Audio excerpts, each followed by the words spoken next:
There are prayers that no one else can hear. It's early, and the pain is already there. That familiar ache, the one you've carried for so long that sometimes you forget it's even there, until something reminds you. A conversation, a photo, someone else celebrating what you've been waiting for. And suddenly it's all you can feel, and you don't know how to talk about it anymore, because you've already said it all, and nothing changed. Hannah knew that morning. She was barren, and every year she went to the temple with her husband. And every year Peninnah, the other wife, had children. And every year Peninnah reminded Hannah of what she didn't have, not subtly, openly, provoking her, making sure Hannah felt the weight of her emptiness. And Hannah couldn't escape it, because it was her life, every single day. And one year, she went to the temple, and she didn't pray like everyone else prayed. She didn't use the right words. She didn't follow the proper form. She just opened her heart and poured everything out, silently. Her lips moved, but no sound came, because some pain is too deep for words that others can hear. If you've ever prayed a prayer no one else understood, subscribe for daily guidance. This morning prayer is not about getting an answer today. It's about learning to carry your pain without letting it turn into bitterness. Because that's the real battle. Not whether you get what you're asking for, but whether the waiting destroys you or refines you. Whether the disappointment makes you hard or keeps you soft. Job faced this after he lost everything. His children, his wealth, his health, everything in one day. And his wife told him to curse God and die. And his friends told him he must have sinned. And Job had every reason to become bitter. But he said something profound.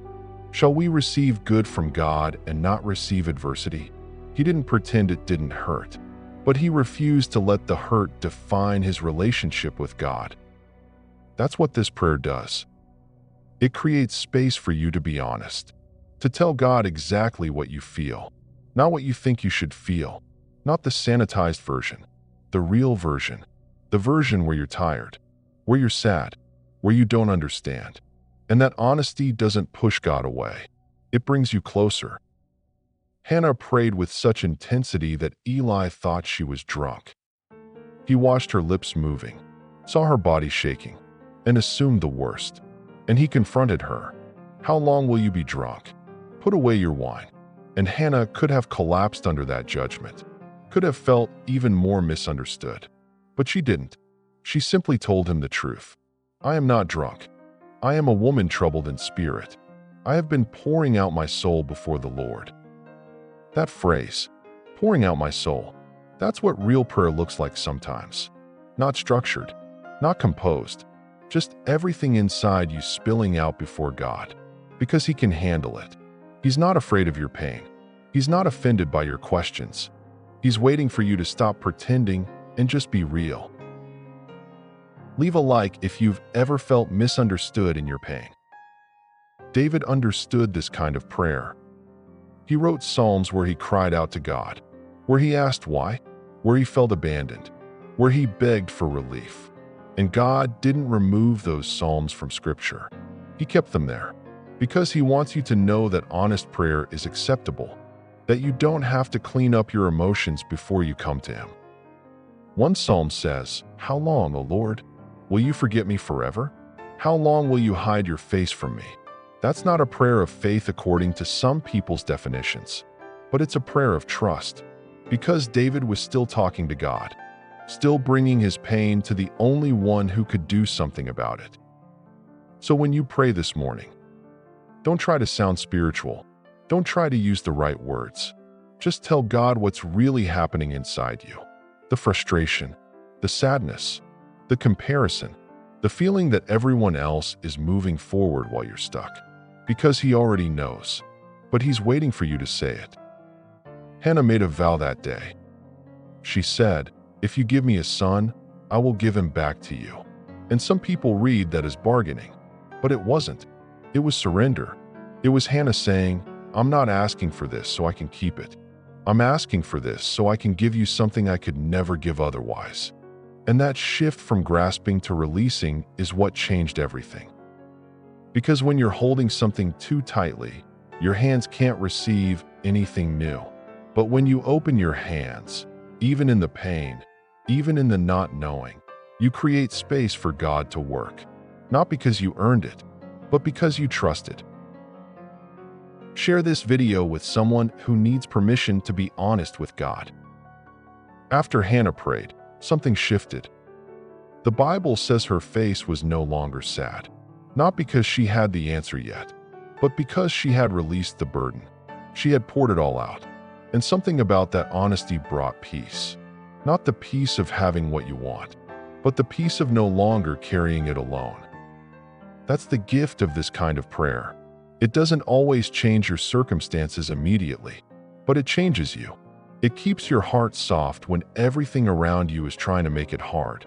It keeps you connected to God when the easiest thing would be to walk away. Joseph's brothers threw him into a pit.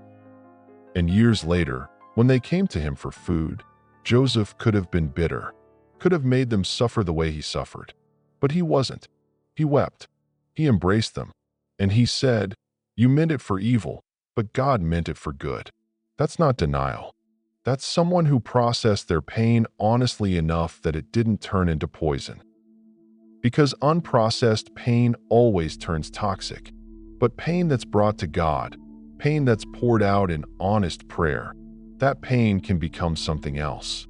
Not something comfortable, but something that doesn't destroy you from the inside. Turn on notifications so you don't miss any prayer in this series. Listen carefully.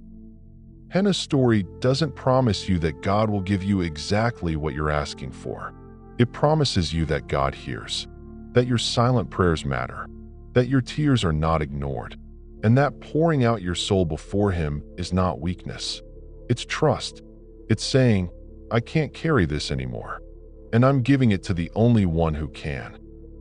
Naomi lost her husband and both her sons. And when she returned to her hometown, she told people, "Don't call me Naomi anymore. Call me Mara, because the Lord has dealt bitterly with me." She was honest about her pain.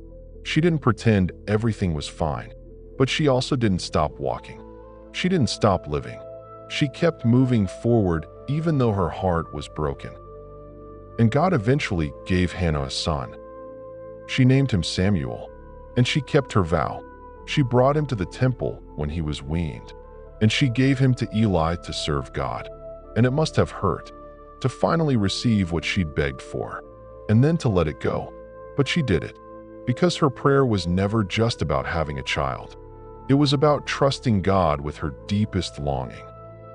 And after she gave Samuel to God, the Bible says God gave her more children, 3 more sons, 2 daughters, not as a reward for giving Samuel up, but as a testimony that when you release what you're gripping, God can fill your hands with things you never asked for.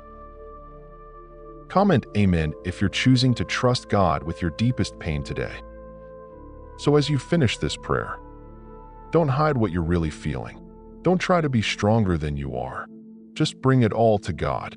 The sadness, the frustration, the comparison, the feeling that everyone else has what you've been asking for.